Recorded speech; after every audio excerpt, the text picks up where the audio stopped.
Real hero.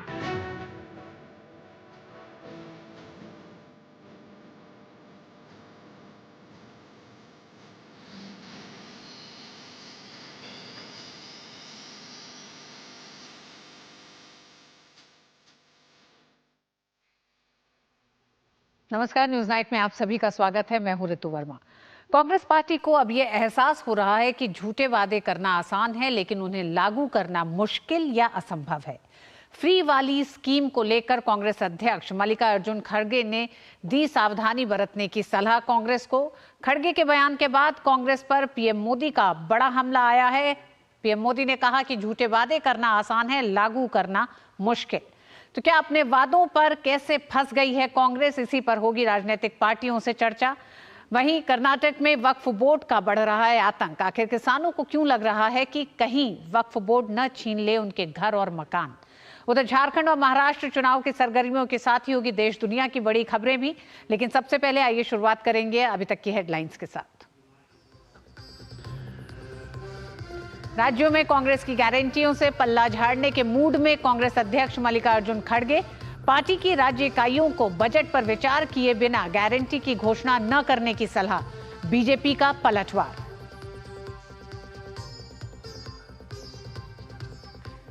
Congress की गारंटियों पर PM Modi ने भी साधा निशाना। कहा, कांग्रेस अब हो चुकी है बेनकाब। उसे समझ में आ गया कि झूठे वादे करना आसान, लेकिन उन्हें सही तरीके से पूरा करना कठिन या असंभव।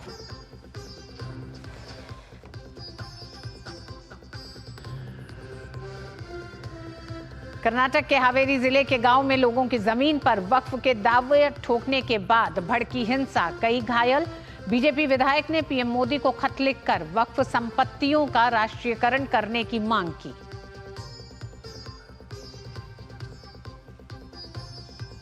अक्टूबर में जीएसटी संग्रह बढ़कर हुआ 1.87 लाख करोड़ रुपए। बीते साल के अक्टूबर महीने के मुकाबले 9% की बढ़ोतरी।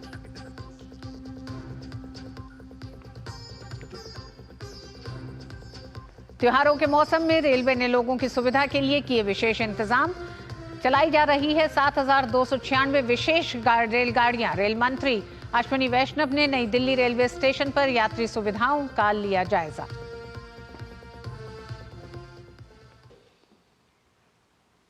कांग्रेस अध्यक्ष मल्लिकार्जुन खड़गे ने कर्नाटक में आर्थिक संकट की खबरों के बीच नेताओं को वही वादे करने की नसीहत दी है जिन्हें पूरा किया जा सके।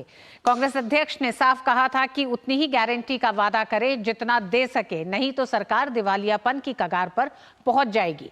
कांग्रेस अध्यक्ष के इस बयान पर अब सियासी घमासान मच गया है। बीजेपी ने खड़गे के बयान को आधार बनाकर कांग्रेस पार्टी और राहुल गांधी के खिलाफ मोर्चा खोल दिया है।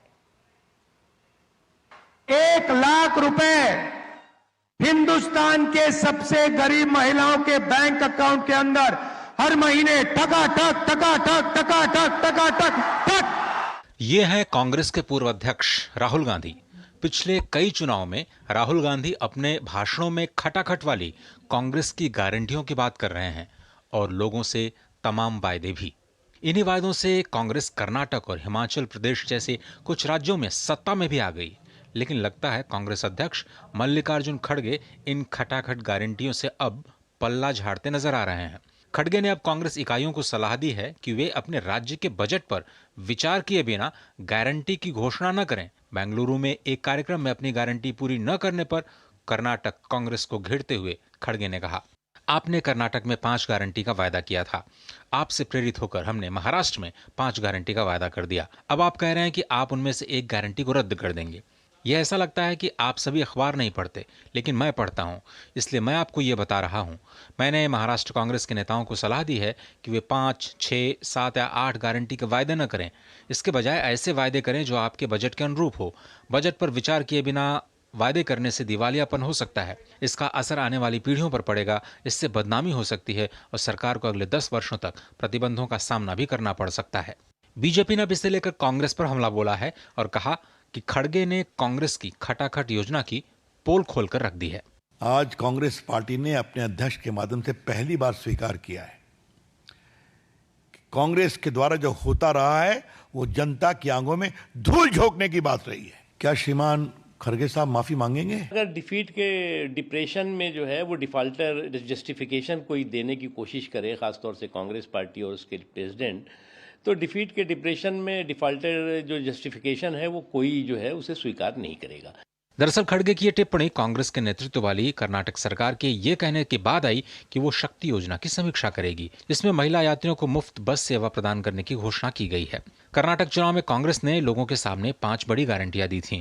इनमें गृह लक्ष्मी योजना के तहत महिलाओं को हर महीने 2,000 रुपए, बेरोजगार ग्रेजुएट्स को 2 साल के लिए 3,000 रुपए और गरीबी रेखा से नीचे हर परिवार को हर महीने प्रति व्यक्ति 10 किलोग्राम चावल जैसी गारंटियां शामिल हैं। जानकारों का कहना है कि अगर कांग्रेस 5 गारंटियां पूरा करती है तो इससे कर्नाटक का राजस्व घाटा 60,000 करोड़ रुपए से बढ़कर 1,14,000 करोड़ रुपए हो जाएगा। और हालांकि कांग्रेस की कर्नाटक सरकार अब भी अपने विकास मॉडल की तारीफ ही कर रही है। Of course, Karnataka guarantee model is a model for the entire country. The BJP is also adopting it, and other parties are also adopting. DK Shiv Kumar कुछ भी कह रहे हो, लेकिन एक बात तो साफ है कि खड़गे के बयान ने बीजेपी को कांग्रेस पर इस मामले में हमला करने का एक और मौका दे दिया है। Bureau report, TG news.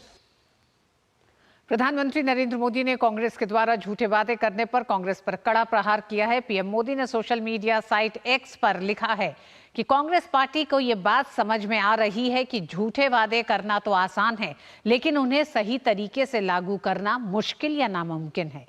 वे लगातार प्रचार अभियान के दौरान लोगों से वादे करते रहते हैं, लेकिन उन्हें पता है कि वे कभी उन्हें पूरा नहीं कर पाएंगे। अब वे लोगों के सामने पूरी तरह बेनकाब हो चुके हैं। पीएम मोदी ने अपने ट्वीट में आगे कहा कि पीएम ने देश की जनता से कांग्रेस प्रायोजित झूठे वादों की संस्कृति से सावधान रहने को कहा। पीएम मोदी ने सोशल मीडिया एक्स पर लिखा कि देश की जनता को झूठे वादों की कांग्रेस प्रायोजित संस्कृति से सावधान रहना होगा। हमने हाल ही में देखा कि कैसे हरियाणा के लोगों ने उनके झूठ को नकार दिया और एक स्थिर, प्रगति उन्मुख और कार्रवाई करने के लिए प्रतिबद्ध सरकार को प्राथमिकता दी। पूरे भारत में ये एहसास बढ़ रहा है कि कांग्रेस को वोट देना कुशासन, खराब अर्थव्यवस्था और बेशुमार लूट के लिए वोट देना है। भारत के लोग विकास और प्रगति चाहते हैं, वही पुराना तरीका नहीं। पीएम मोदी ने कांग्रेस पर अपने वादे पूरे न करने और विकास के काम करने की बजाय लूट में व्यस्त रहने का आरोप लगाया। पीएम ने आगे लिखा कि कर्नाटक में कांग्रेस पार्टी विकास के काम करने की बजाय पार्टी की अंदरूनी राजनीति और लूट में व्यस्त है। इतना ही नहीं, वे मौजूदा योजनाओं को भी वापस लेने जा रहे हैं। हिमाचल प्रदेश में सरकारी कर्मचारियों को समय पर वेतन नहीं दिया जाता। तेलंगाना में किसान अपने वादे के मुताबिक कर्ज माफी का इंतजार कर रहे हैं। इससे पहले छत्तीसगढ़ और राजस्थान में उन्होंने कुछ भत्ते देने का वादा किया था, जो 5 साल तक लागू नहीं हुए। कांग्रेस किस तरह काम करती है, इसके कई उदाहरण हैं।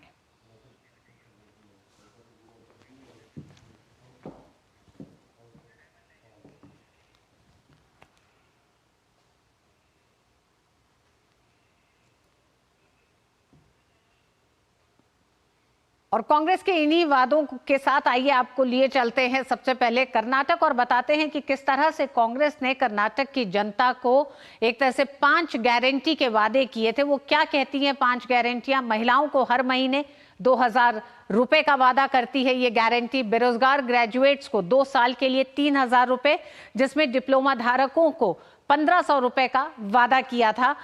कांग्रेस ने कर्नाटक चुनाव के दौरान 2023 में तीसरा वादा, गरीबी रेखा के नीचे हर परिवार को हर महीने प्रति व्यक्ति 10 किलोग्राम चावल का वादा था। महिलाओं के लिए सरकारी बसों में मुफ्त यात्रा थी, तो वहीं हर घर को 200 यूनिट मुफ्त बिजली का वादा। ये 5 बड़ी गारंटी कांग्रेस ने कर्नाटक के चुनाव के दौरान दी थी। बताएंगे आपको कि किस तरह से इस गारंटी को लेकर कांग्रेस आगे बढ़ रही है। 5 गारंटी का असर आइए अब देखते हैं। वित्तीय संकट से इस समय कर्नाटक सरकार जूझ रही है।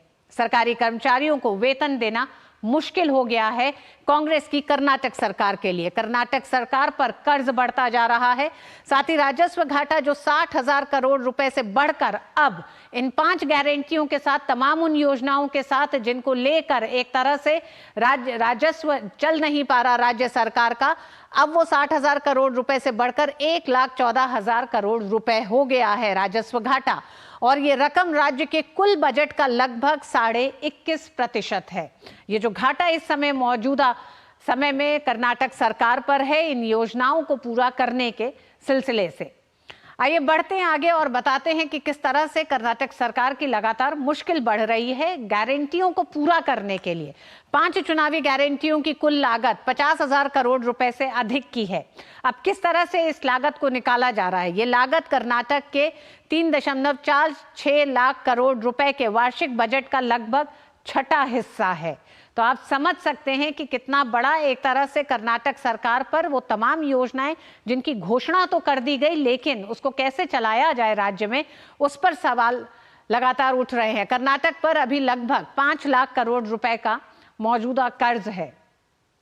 ये माना जा रहा है कि कर्नाटक में अभी 53,700 करोड़ रुपए सालाना सिर्फ जनता से किए गए वादों को पूरा करने में जा रहा है।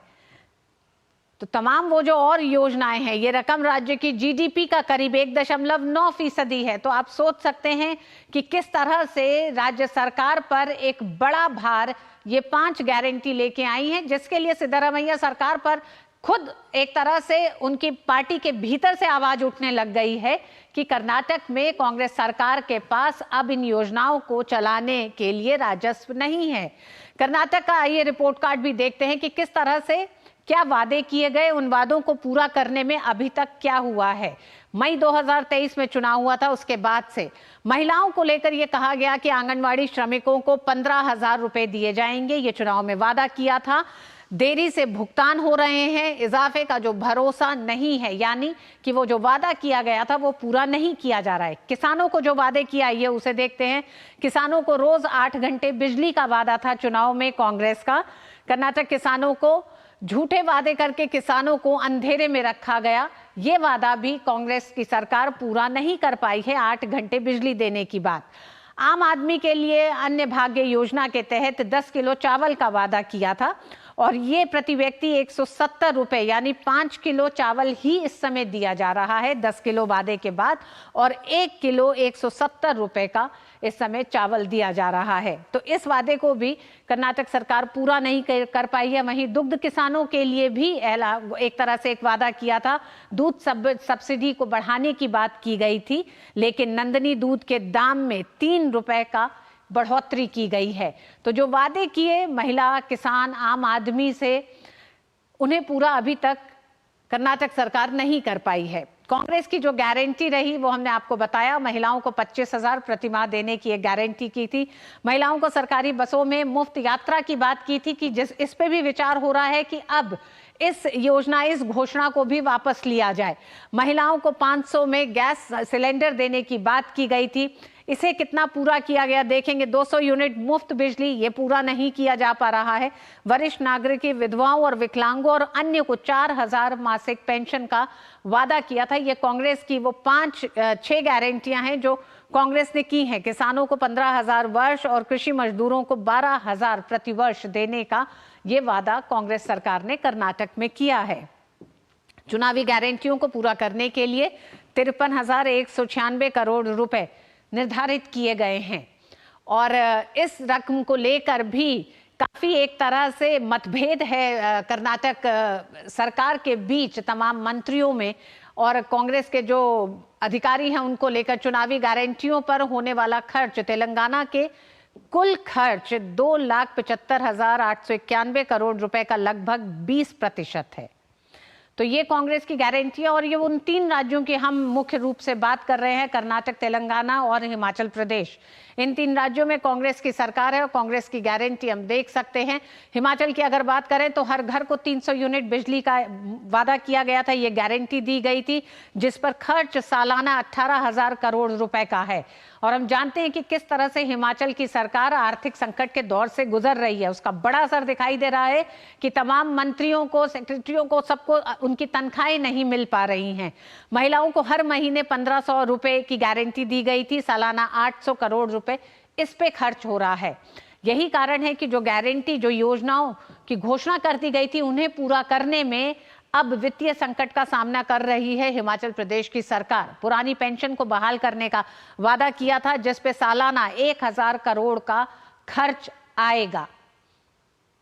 इसी के साथ जो अन्य वादे थे उनका एक बड़ा असर देखा हिमाचल प्रदेश में। वर्तमान में हिमाचल प्रदेश पर 86 करोड़ रुपए से अधिक का कर्ज है। तो ये कर्ज भी उन तमाम योजनाओं को पूरा करने में असफल रहने के साथ साथ, और इसमें बड़ा कर्ज का एक बड़ा हिस्सा जो जा रहा है वो ब्याज के तौर पर जा रहा है। 31 मार्च 2025 तक हिमाचल प्रदेश पर 94,992 करोड़ रुपए के लोन का भार हो जाएगा। ये अनुमानित भार है। वर्ष 2024-25 में राजस्व घाटा 4,513.55 करोड़ रुपए रहने का अनुमान जताया गया है। जितना कर्ज है उसको ध्यान में रखते हुए जो योजना है उनके लिए अगर पैसा जुटाया जाएगा तो कितना भार और हिमाचल प्रदेश की सरकार पर बढ़ने जा रहा है। वर्ष 2024-25 में ही राजकोषीय घाटा 1,07,83 करोड़ रहने का अनुमान जताया गया है। वहीं बजट 2024-25 के अनुसार सरकार का 6,255 करोड़ ब्याज भुगतान पर खर्च करने का अनुमान है। तो एक तरह से एक बड़ा हिस्सा बजट का सिर्फ ब्याज का भुगतान करने में जाएगा। राज्य में पहली बार अगस्त महीने के वेतन का भुगतान सितंबर महीने की 3 तारीख तक नहीं हो पाया था। ये पहली बार हिमाचल प्रदेश के इतिहास में हुआ है कि तनख्वाहें नहीं गई हैं और मुख्यमंत्री, मंत्रियों एवं मुख्य संसदीय सचिव ने 2 महीने का वेतन न लेने का फैसला किया। हिमाचल प्रदेश के वित्तीय संकट को ध्यान में रखते हुए ये बड़ा फैसला लिया गया था जो कई सवाल खड़े करता है हिमाचल प्रदेश सरकार की पूरी वित्तीय व्यवस्था पर।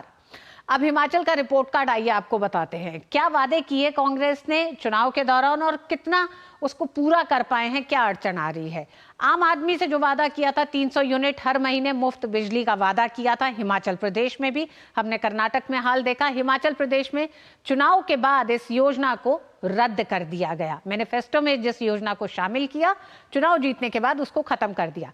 दूध किसानों को कहा गया 80 से 100 रुपए प्रति लीटर के हिसाब से खरीदा जाएगा दूध किसानों से, लेकिन सिर्फ 45 से 55 रुपए के हिसाब से ही खरीदा जा रहा है। तो ये वादा भी पूरा नहीं कर पाए हैं। यही हमने कर्नाटक और तेलंगाना में देखा था।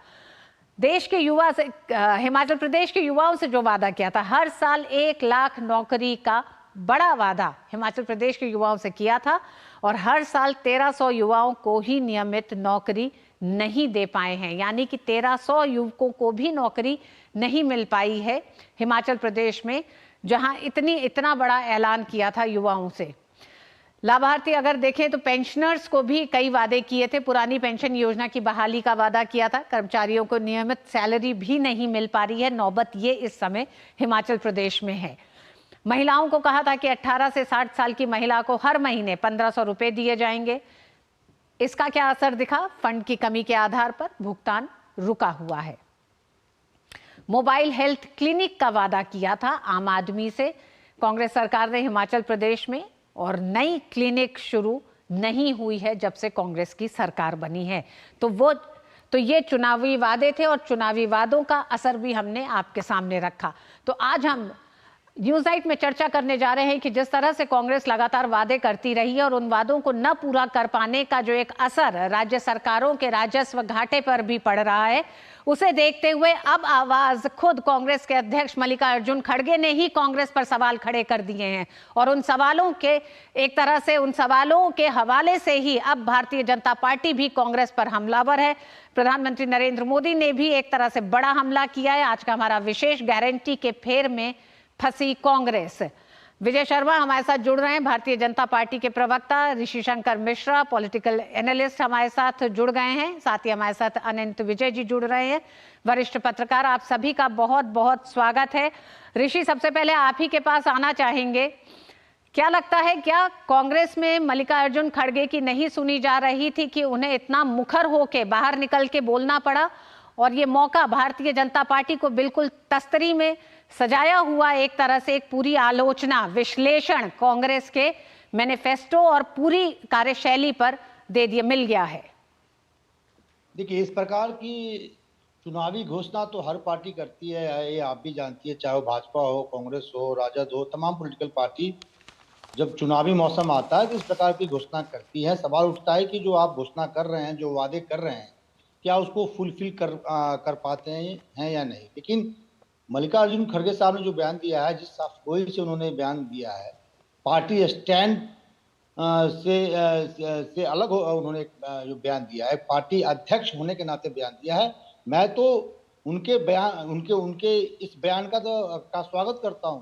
कम से कम इतने साफगोई से किसी पार्टी के राष्ट्रीय अध्यक्ष ने कम से कम इस बात को तो माना है।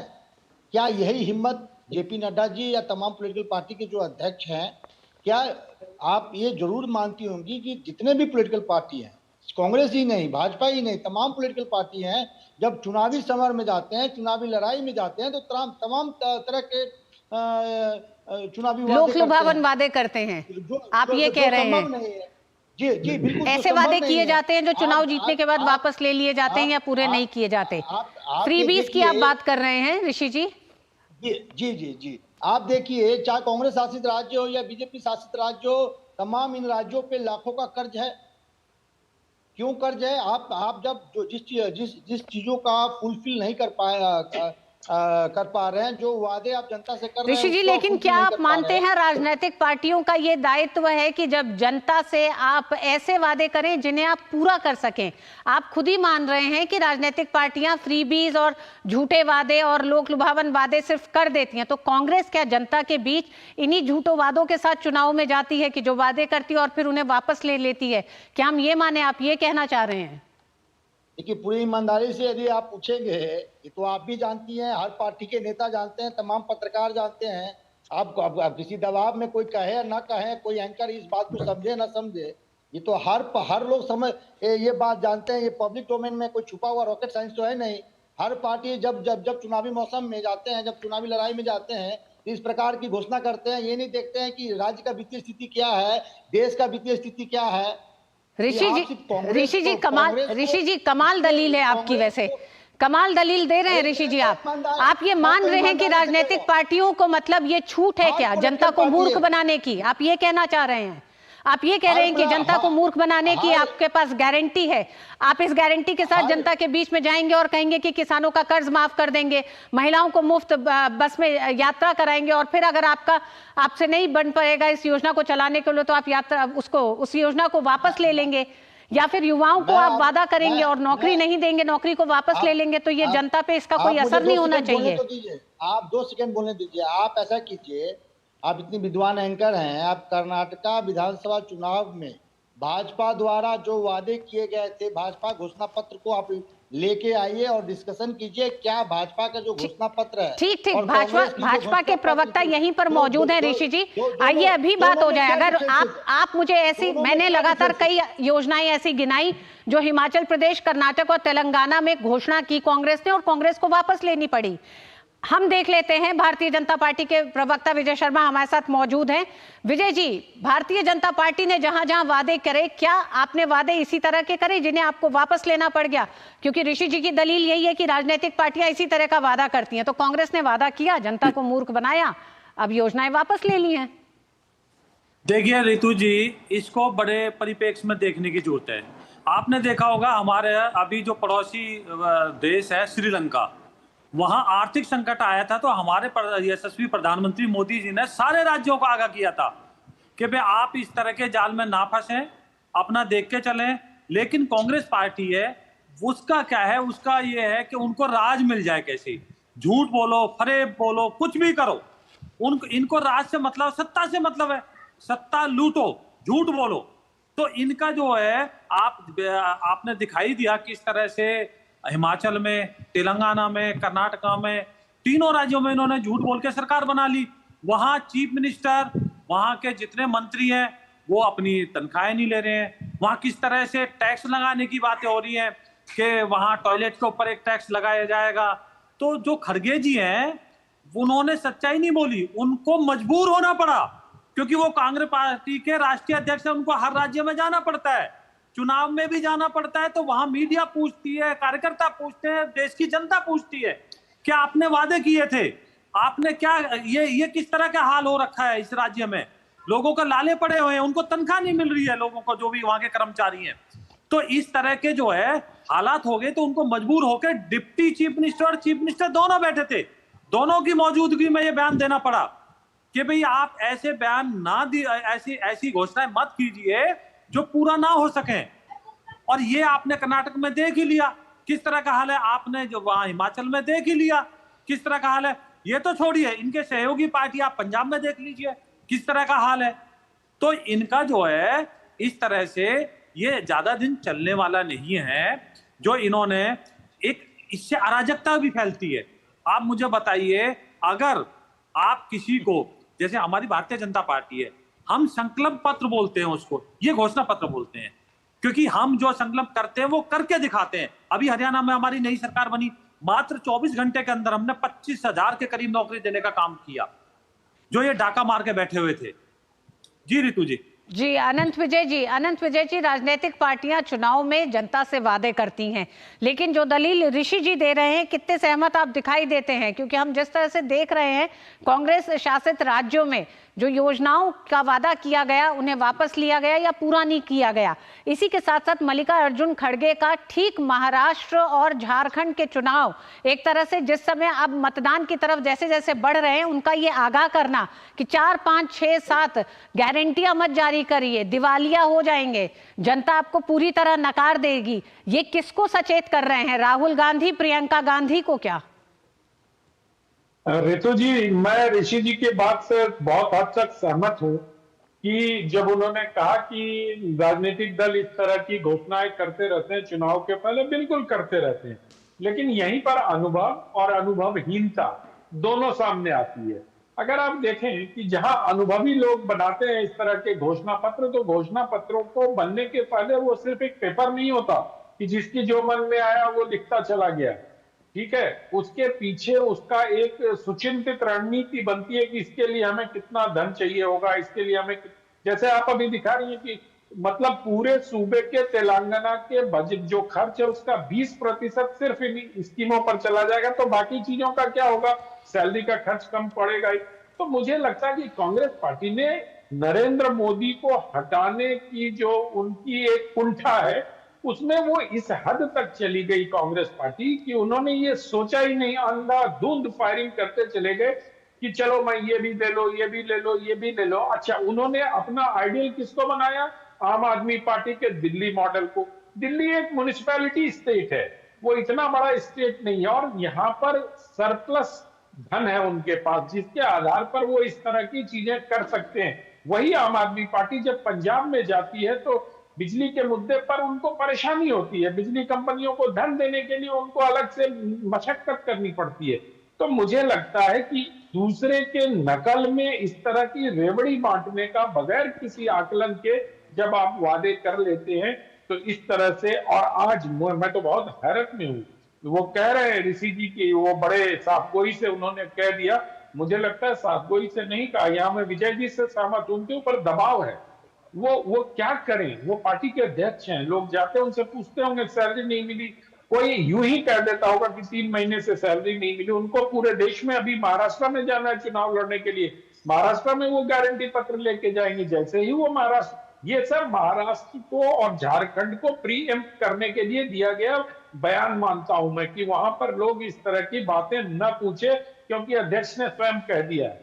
अगर वो महाराष्ट्र और झारखंड में कोई किसी प्रकार की गारंटी देंगे तो उस गारंटी की तो कोई साख बची नहीं अब, क्योंकि उनके सामने उदाहरण है कि आप किस तरह का गवर्नेंस देंगे, क्या हिमाचल का गवर्नेंस देंगे, आप किस तरह का गवर्नेंस देंगे। और आपने बहुत विस्तार से अभी बताया कि किसी भी जिससे भी उन्होंने वादा किया था, चाहे महिला हो, चाहे किसान हो, चाहे दुग्ध उत्पादक हो, चाहे युवा हो, चाहे लड़कियों को जो उन्होंने धन देने की बात की है, अब महाराष्ट्र में इस सरकार ने दिया, महाराष्ट्र के पास धन है, उन्होंने पहले इसकी घोषणा कर दी। लेकिन मेरा अब भी मानना है कि जो मुफ्त की रेवड़ियां बांटी जाती हैं सभी राजनीतिक दलों से, और प्रधानमंत्री भी इस ओर इशारा कर चुके हैं कई बार अपने वक्तव्यों में कि मुफ्त की रेवड़ियां बांटने से, देखिए बहुत थिन लाइन होती है जन कल्याण में और मुफ्त की रेवड़ियां बांटने में।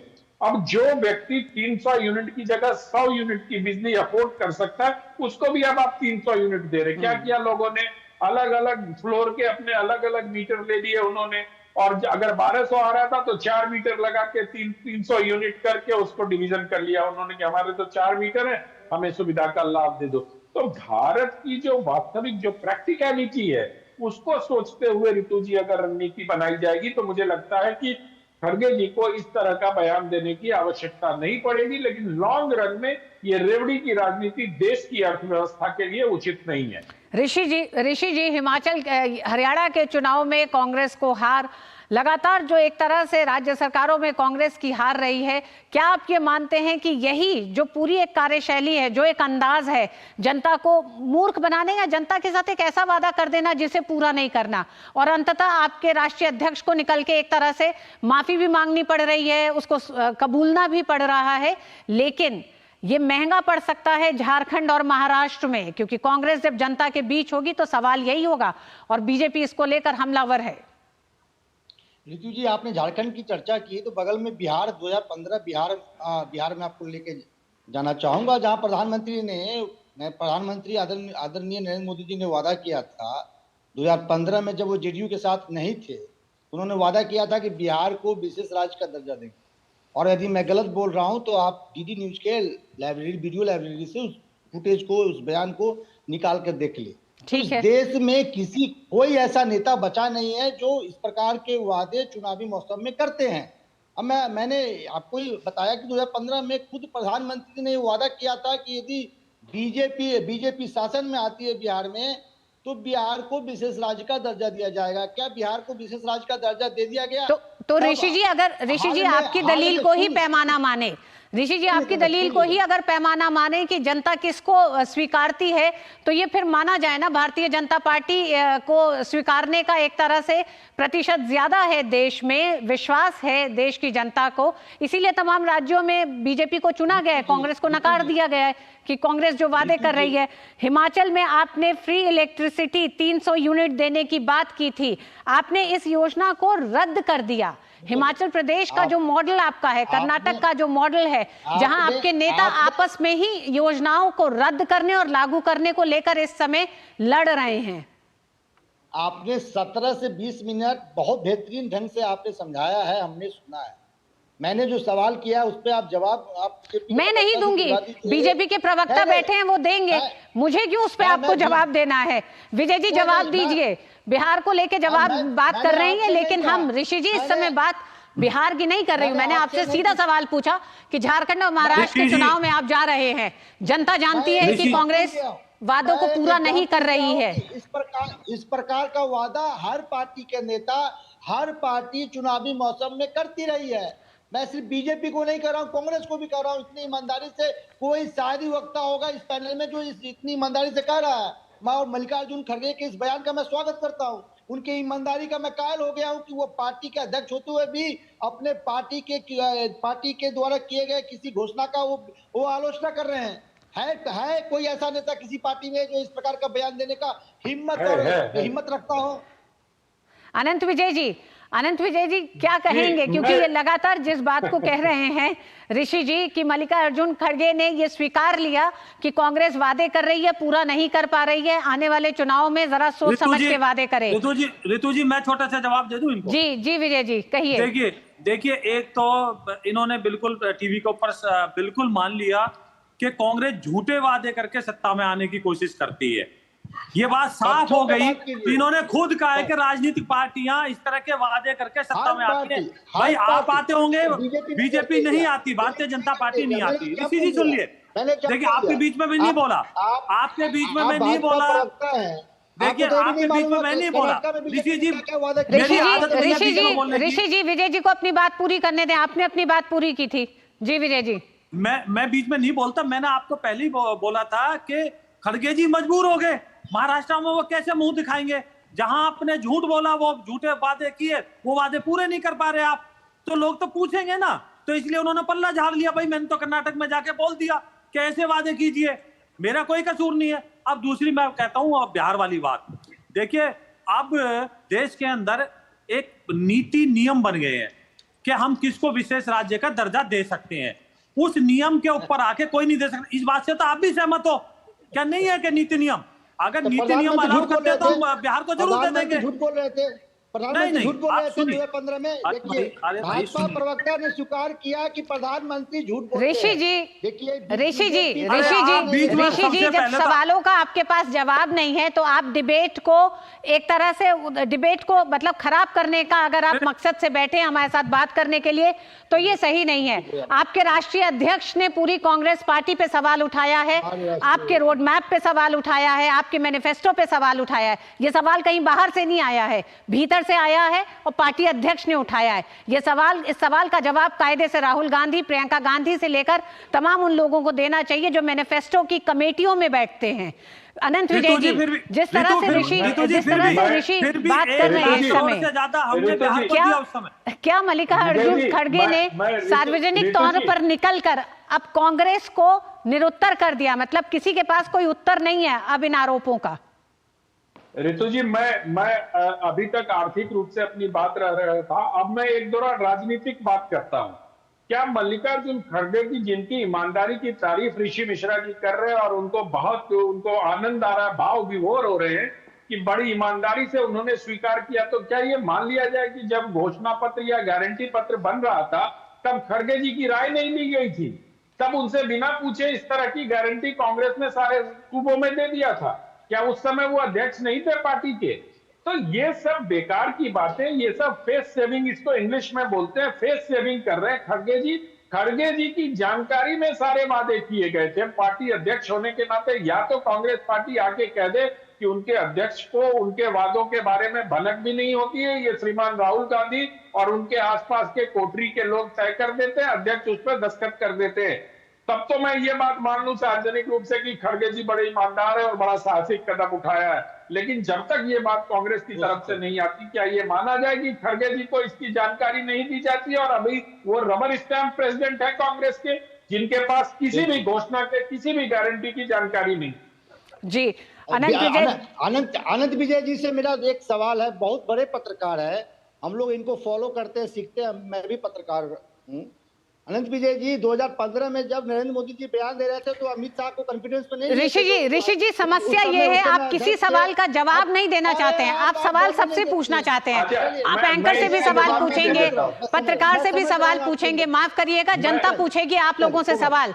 कांग्रेस के अगर अध्यक्ष को ये निकल के कहना पड़ रहा है कि जिस तरह से गारंटियां बांटी जा रही हैं, योजनाओं की घोषणा की जा रही है, उसके लिए जनता सवाल पूछेगी और हम दिवालिये हो जाएंगे, हमें जनता नकार देगी। वो एक तरह से आगाह कर रहे हैं कांग्रेस के तमाम बड़े नेताओं को कि आप जनता के बीच जाके जो कर रहे हैं उसमें सुधार की जरूरत है। झूठे वादे अब जनता स्वीकार नहीं करेगी। बहुत बहुत धन्यवाद आप सभी का हमसे चर्चा करने के लिए। महाराष्ट्र और झारखंड का चुनाव सर पर है, राजनीतिक पार्टियां क्या वादा करती हैं, कितना पूरा करती हैं, इसको एक बार फिर इसकी तुलना करेगी झारखंड और महाराष्ट्र की जनता। वक्त एक छोटे से ब्रेक का है, ब्रेक के बाद हम देखेंगे कि अन्नदाता की जमीन पर वक्फ की नजर क्यों है।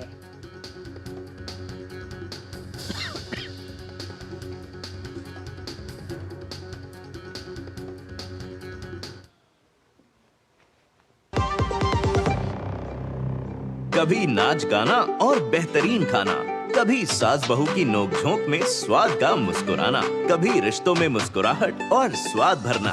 असली मसालों का उपहार MDH बनाए खास हर त्योहार, क्योंकि हर रिश्ता है स्वाद से जुड़ा।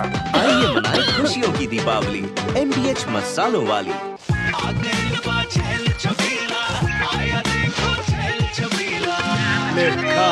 अच्छा भैया, मेरी गाय को भी अपने हाथों से चारा खिला दो। अरे खिलाई देते हैं। हमारी गाय भैया।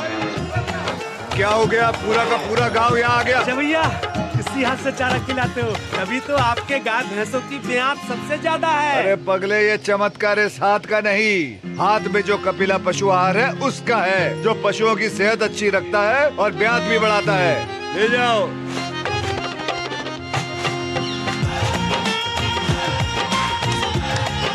कपिला, देश का नंबर 1 पशु आहार।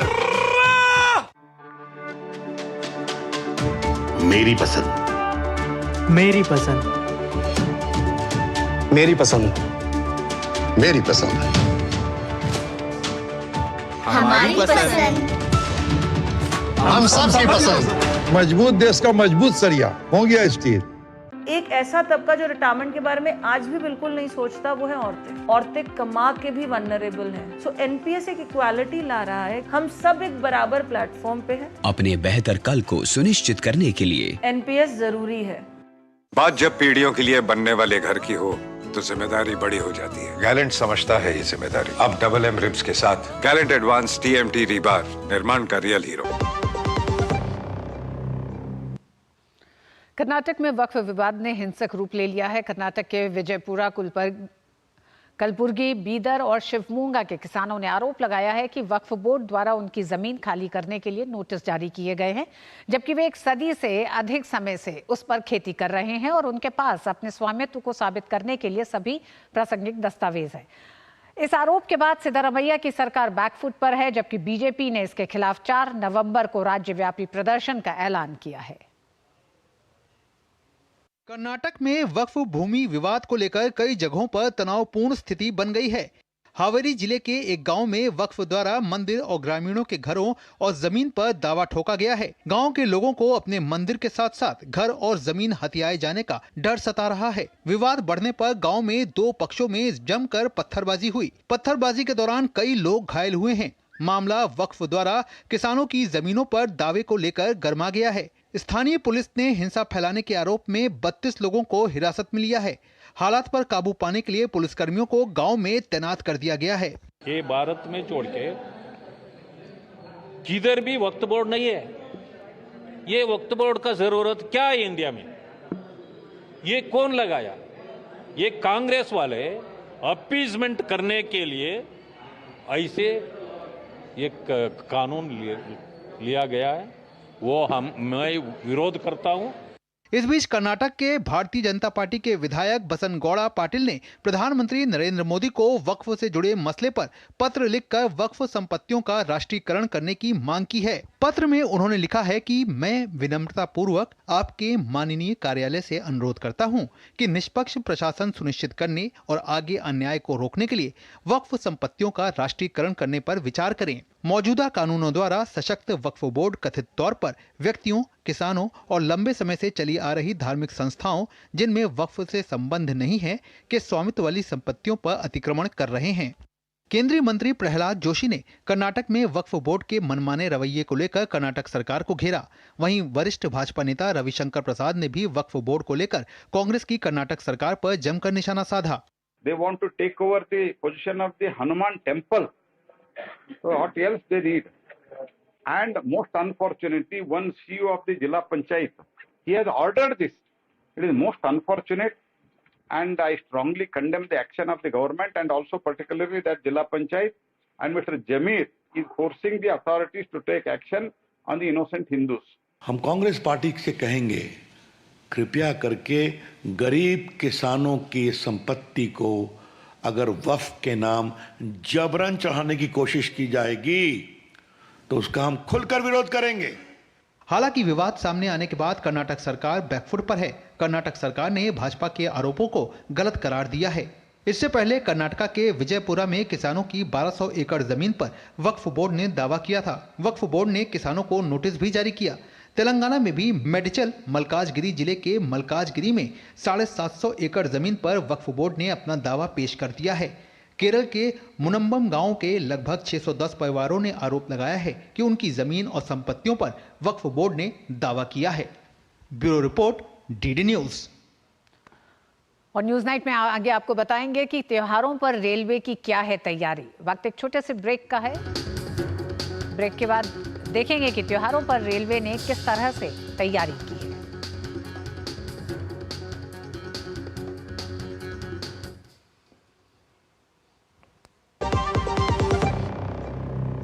बात जब पीढ़ियों के लिए बनने वाले घर की हो तो जिम्मेदारी बड़ी हो जाती है। गैलेंट समझता है ये जिम्मेदारी। अब डबल एम रिब्स के साथ गैलेंट एडवांस टीएमटी रीबार, निर्माण का रियल हीरो। जल्दी करो यार, प्लीज जल्दी। दूसरा कोई मैच है क्या?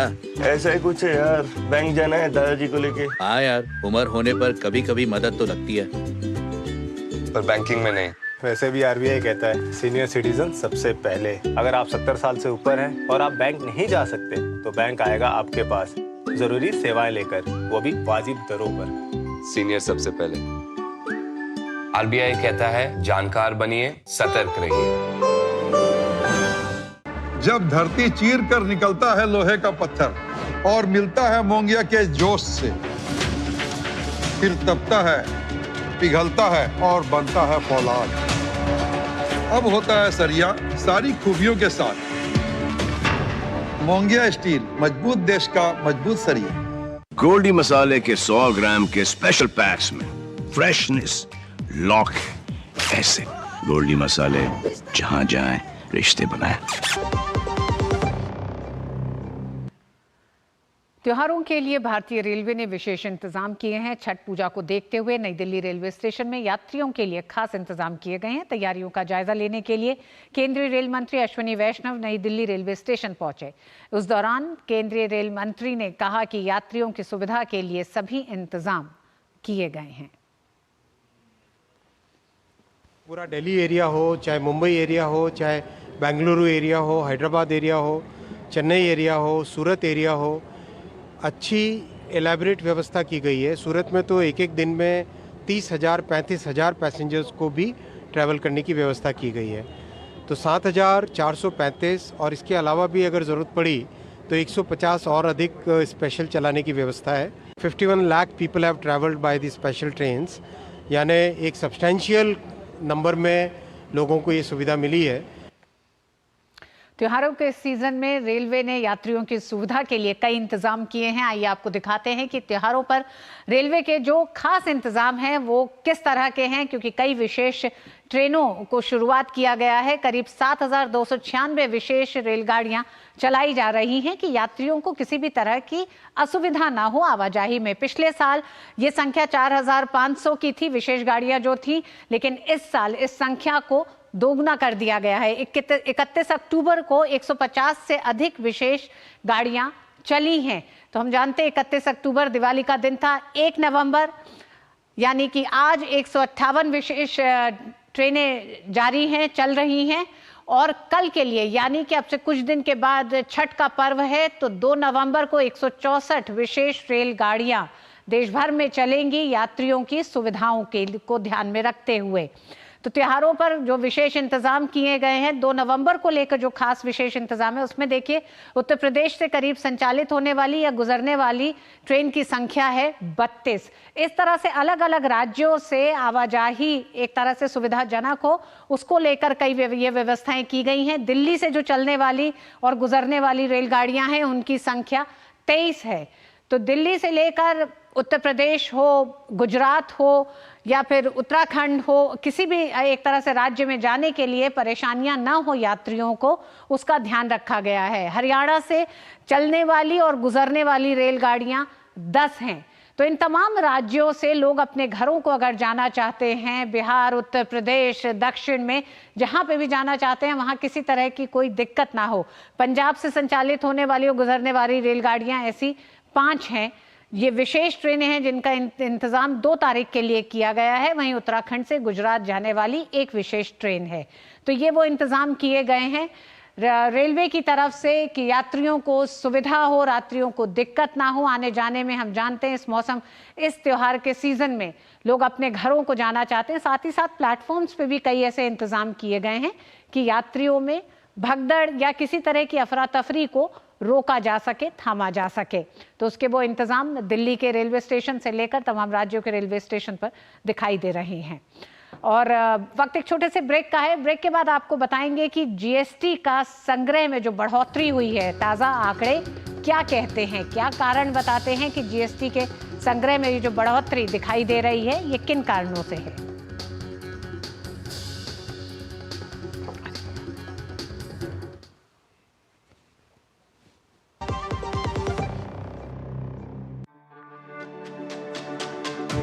मेरी पसंद, मेरी पसंद,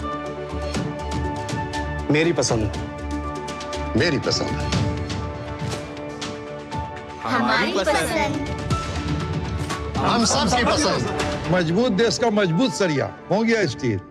गोल्डी मसाले के 100 ग्राम के स्पेशल पैक्स में फ्रेशनेस लॉक है। ऐसे गोल्डी मसाले जहां जाएं रिश्ते बनाएं।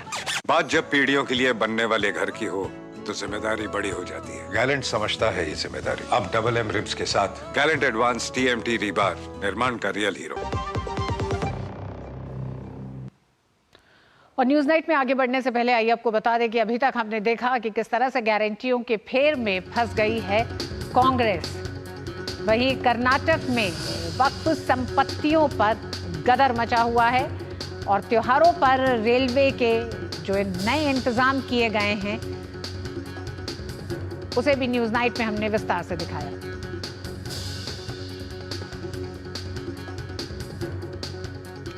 वित्त मंत्री ने अक्टूबर महीने के जीएसटी आंकड़े जारी कर दिए हैं। त्योहारी सीजन की वजह से अक्टूबर 2024 में जीएसटी कलेक्शन में अच्छी बढ़ोतरी दर्ज की गई है। अक्टूबर में जीएसटी कलेक्शन 1.87 लाख करोड़ रुपए से ज्यादा रहा, जो बीते वित्त वर्ष के इसी महीने में 1.72 लाख करोड़ रुपए की तुलना में 8.9% अधिक है। सितंबर 2024 में जीएसटी कलेक्शन 1.73 लाख करोड़ रुपए था। अक्टूबर में जीएसटी रिफंड जारी करने के बाद कुल कलेक्शन 8% की बढ़ोतरी के साथ 1,68,041 करोड़ रुपए रहा।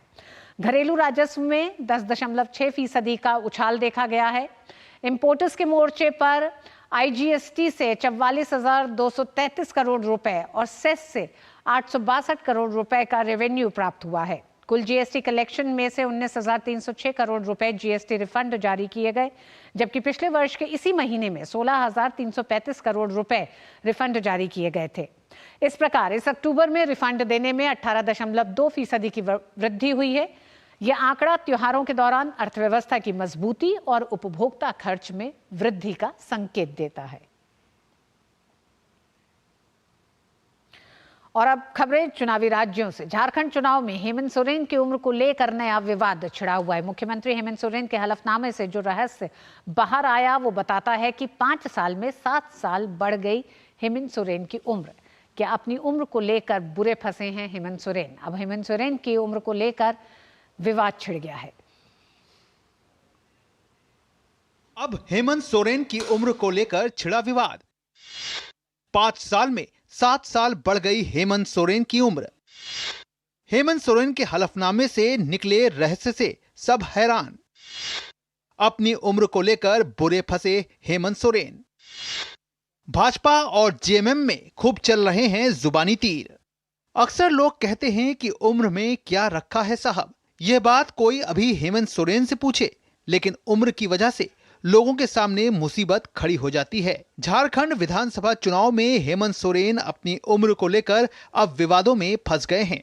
झारखंड में विधानसभा चुनाव हैं और मुख्यमंत्री हेमंत सोरेन ने बरहेट सीट से नामांकन पत्र दाखिल कर दिया है। हेमंत ने जो हलफनामा दाखिल किया है उसके मुताबिक उनकी उम्र 5 साल के अंतराल में ही 7 साल बढ़ गई है। 2019 में हेमंत के नामांकन पत्र में उनकी उम्र 42 साल बताई गई थी, लेकिन इस साल नामांकन पत्र में उनकी उम्र 49 साल बताई गई है। अब हेमंत की उम्र पर विवाद हो गया है और इसे लेकर सवाल उठाए जा रहे हैं। विधानसभा चुनाव से ठीक पहले हेमंत सोरेन की उम्र को लेकर सियासत गर्मा गई है। जेएमएम ने कहा है कि मुख्यमंत्री का बायोडेटा और उनके बारे में कोई भी जानकारी पब्लिक डोमेन में है। माननीय मुख्यमंत्री हेमंत सोरेन जी से जुड़े जो भी पहलू हैं, उनका जो रिज्यूम हुआ, जो भी उनके बारे जो जानकारियां वो पब्लिक डोमेन में है, उसको कोई छुपा नहीं सकता। भाजपा ने हेमंत सोरेन के नामांकन को रद्द करने की मांग कर दी है। भाजपा ने पूछा है कि आखिर 5 साल में 7 साल उम्र कैसे बढ़ गई। आप उनको अगर हलफनामा देखते हो तो 2 साल अपने आप बढ़ चुका है। कैसे बढ़ा, क्या हुआ, उनको ही बताना है। लेकिन हम इतना ही बात बोलना चाहता हूँ, ये पूरा जो जेएमएम है ना, ये ठगने का एक बड़ा मशीन है। ठगने का सिवा और कुछ काम नहीं करता है ये लोग। हालांकि कांग्रेस ने भाजपा पर आम आदमी के मुद्दों को भटकाने का आरोप लगाया है। आम आदमी का इश्यू डाइवर्ट करने के लिए पूरा फिर भी नया चीज बोलेंगे। हेमंत सोरेन अपनी उम्र को लेकर पूरी तरह बैकफुट पर नजर आ रहे हैं। भाजपा इसे बड़ा मुद्दा बनाने में लगी है। Bureau report, DD news. Delhi में दीपावली के बाद प्रदूषण स्तर और खराब हो गया है। आतिशबाजी के कारण शहर के कई इलाकों में वायु गुणवत्ता सूचकांक AQI 370 के पार पहुंच गया है, जो स्वास्थ्य के लिए बहुत हानिकारक है। दीपावली के बाद हर साल दिल्ली के हालात इसी तरह गंभीर हो जाते हैं। दिल्ली में प्रदूषण को रोकने में राज्य सरकार फिलहाल नाकाम दिख रही है और आम जनता को दम घोंटू हवा में जीना पड़ रहा है। दिल्ली में दीपावली के बाद प्रदूषण के लेवल में खतरनाक इजाफा हुआ है। खराब हवा ने एक बार फिर से राजधानी के लोगों की चिंता बढ़ा दी है। सीपीसीबी के आंकड़ों के अनुसार दिल्ली में 24 घंटे का औसत प्रदूषण भी बढ़कर 339 पहुंच गया है, जो बेहद खराब श्रेणी में आता है। आतिशबाजी की वजह से दिल्ली का मौसम धुंधला सा हो गया। दिल्ली के कई जगहों पर PM 2.5 का स्तर तय सीमा से कई गुना ज्यादा हो गया। दिल्ली के पर्यावरण मंत्री गोपाल राय ने दावा किया है कि दीपावली के अगले दिन AQI लेवल में कमी आई है। कल का देखें, प्रदूषण का जो स्तर था AQI वो 330 था। अभी एक 30 पॉइंट्स का बढ़ोतरी देखी जा रही है। अभी सुबह का जो AQI है 360 है। तो अभी युद्ध स्तर पे हमें काम करने की जरूरत है। वहीं दिल्ली की दम घोंटू हवा ने आम जनता की मुश्किलें बढ़ा दी हैं। दिल्ली भाजपा के प्रदेश अध्यक्ष वीरेंद्र सचदेवा ने कहा कि राज्य सरकार हर साल की तरह इस साल भी प्रदूषण को रोकने में असफल रही। शुक्रवार को AQI के आंकड़े बेहद चिंताजनक हैं। दिल्ली में प्रदूषण के जो मुख्य कारण हैं वो डस्ट पोल्यूशन है, व्हीकल पोल्यूशन है और पराली से आने वाला धुआं है, जिस पर अरविंद केजरीवाल की सरकार काम नहीं करती। अगर दिल्ली के सड़कों को ठीक कर लिया जाता, दिल्ली में समय रहते इलेक्ट्रिक व्हीकल और बैटरी व्हीकल चालू कर दिए जाते और दिल्ली में पराली का धुआं जो पंजाब से आता उसको रोक लिया जाता, तो दिल्ली में वायु प्रदूषण को कम किया जा सकता था। लेकिन पिछले 10 सालों में अरविंद केजरीवाल की सरकार ने सिर्फ भ्रष्टाचार, चोरी और लूट की है। इन्होंने किसी विजन के साथ काम नहीं किया। चांदनी चौक सीट से सांसद प्रवीण खंडेलवाल ने कहा कि दिल्ली सरकार हिंदुओं के त्योहार को टारगेट कर रही है और प्रदूषण रोकने के उनके सारे दावे झूठे साबित हो रहे हैं। प्रदूषण की आड़ में वो हमारे हिंदू त्योहारों पर पटाखों को बैन लगा करके और अब ये साबित करना चाहते हैं कि दिल्ली में प्रदूषण पटाखों के कारण से हुआ। केजरीवाल जी बिल्कुल गलत है। आप दिल्ली में 10 साल से आपकी सरकार दिल्ली में है। प्रदूषण की ये समस्या आज कोई पहली बार नहीं है। 10 साल से दिल्ली प्रदूषण का दंश झेल रही है। पिछले 24 घंटों पर नजर डालें तो केंद्रीय प्रदूषण नियंत्रण बोर्ड CPCB के आंकड़े बताते हैं कि दिल्ली में प्रदूषण का स्तर कितना बिगड़ा है। आज शाम 4 बजे दिल्ली का औसत AQI 339 रहा। कल शाम 4 बजे यह 328 था। दोनों ही बहुत खराब श्रेणी में है। पिछले साल दिवाली पर दिल्ली का औसत AQI 301 था, जबकि दीपावली से एक दिन पहले AQI 218 था। 2022 में दीपावली के दिन औसत AQI 302 था, जबकि दीपावली से एक दिन पहले AQI 312 था। Bureau report, DD news. और न्यूज नाइट में आज बस इतना ही। छोड़े जा रहे हैं आपको देश की कुछ अन्य बड़ी खबरों के साथ। मुझे दीजिए अनुमति। नमस्कार।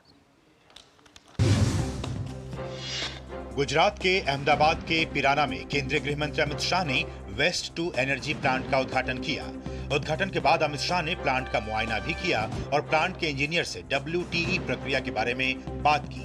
ये प्लांट गुजरात का सबसे बड़ा वेस्ट टू एनर्जी प्लांट है, जो अहमदाबाद नगर निगम और जिंदल समूह के बीच एक सार्वजनिक निजी भागीदारी के माध्यम से विकसित किया गया है।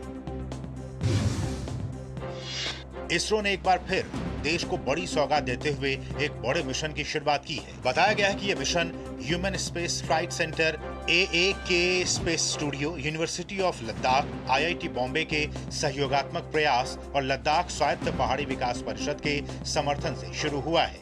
इस मिशन के तहत इसरो लेह में ऐसा स्थान तैयार करेगा जो कि दूसरे ग्रह की स्थितियों जैसी होगी। इसके जरिए इसरो पृथ्वी से दूर जगहों पर बेस स्टेशन में आने वाली चुनौतियों से निपटने की तैयारियां परखेगा। दिल्ली के उपराज्यपाल विनय कुमार सक्सेना ने दिल्ली की मुख्यमंत्री आतिशी को पत्र लिखकर छठ पूजा के अवसर पर 7 नवंबर को सार्वजनिक अवकाश घोषित करने के लिए कहा है। उपराज्यपाल ने कहा कि दिल्ली सरकार 7 नवंबर को पूर्णकालिक अवकाश के रूप में घोषित करे और इससे संबंधित फाइल शीघ्रातिशीघ्र प्रेषित की जाए। उपराज्यपाल ने कहा कि कुछ ही दिनों में हम छठ मनाएंगे। झारखंड विधानसभा चुनाव को लेकर भाकपा माले ने शुक्रवार को अपना संकल्प पत्र जारी किया। मनोज भक्त ने पार्टी के संकल्प पत्र को जारी करते हुए कहा कि इस बार का विधानसभा चुनाव निर्णायक होगा। पश्चिम बंगाल पुलिस ने उत्तर 24 परगना जिले में खुद को डॉक्टर बताने वाले एक झोलाछाप डॉक्टर नूर आलम को बलात्कार के आरोप में गिरफ्तार किया। कथित घटना हसनाबाद में हुई। आरोपी ने एक महिला मरीज को ट्रैंक्विलाइजिंग सीरम का इंजेक्शन देकर उसके साथ दुष्कर्म किया था। शिकायत के मुताबिक आरोपी ने उसका वीडियो भी बनाया। पीड़िता ने यह भी आरोप लगाया कि ब्लैकमेल कर आरोपी ने उसके साथ एक से अधिक बार दुष्कर्म किया।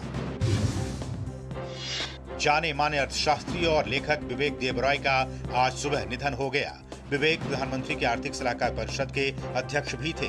विवेक देवरॉय 69 साल के थे। मेघालय के शिलांग में जन्मे विवेक देवरॉय ने कोलकाता के प्रेसिडेंसी कॉलेज से इकोनॉमिक्स में ग्रेजुएशन की डिग्री हासिल की थी। देवरॉय ने इकोनॉमिक्स में ही मास्टर्स किया। आगे की पढ़ाई उन्होंने यूनिवर्सिटी ऑफ कैम्ब्रिज से की।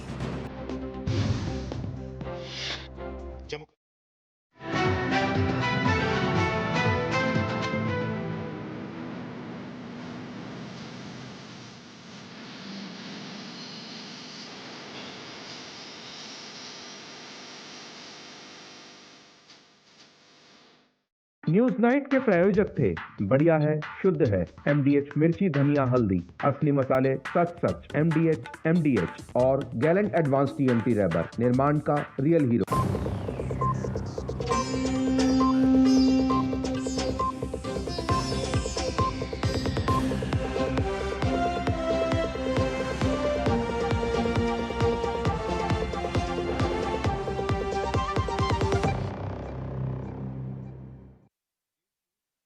वितरकम